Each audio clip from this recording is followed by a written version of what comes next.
మన భారత సైన్యం మాజీ అధిపతి జనరల్ నరవణే గారు 4 స్టార్స్ ఆఫ్ డెస్టినీ అనేటటువంటి ఒక పుస్తకం రాసిన సంగతి తెలిసిందే.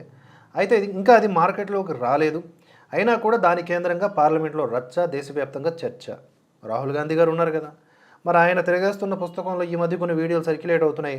వైట్ పేపర్స్ కనిపిస్తున్నాయి. అంటే పైన అట్ట మాత్రం కనిపిస్తోంది. లోపల మ్యాటర్ ఇంకా లేదన్నట్లు.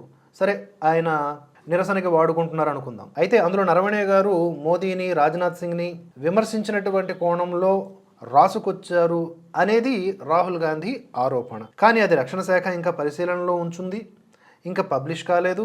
ఏదైతే ఈ పుస్తకం మీద హక్కులు ఉన్నటువంటి పబ్లిషర్ పెంగ్విన్ ఇండియా, ఇది కూడా ఓపెన్గా స్టేట్మెంట్ ఇచ్చింది. ఎవరన్నా లీక్ చేసినా అనధికారికంగా జరిగినట్లే వాళ్ళ మీద చర్యలు తీసుకుంటాం, అదొక రకమైన పైరసీ చర్య కిందనే పరిగణిస్తామని చెప్పి ఢిల్లీ పోలీసులు కూడా దీని మీద దర్యాప్తు చేస్తున్నారు. ఎందుకంటే ఇది రక్షణ శాఖ రిలేటెడ్ మ్యాటర్, చాలా సెన్సిటివ్ అండ్ సీరియస్ మ్యాటర్. తప్పకుండా జల్లెడ చేసిన తర్వాతనే బుక్ బయటికి రావాలి.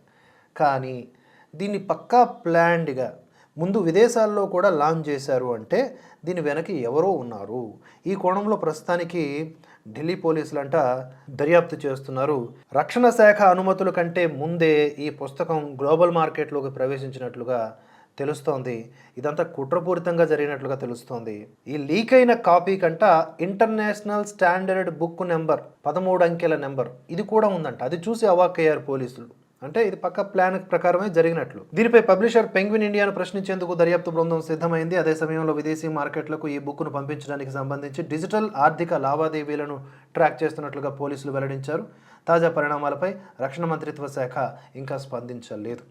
ఇంకా రిలీజ్ కాని బుక్ మీద ప్రజా సమయాన్ని దుర్వినియోగం చేయటం జరిగింది రాహుల్ గాంధీ గారి దయ వల్ల.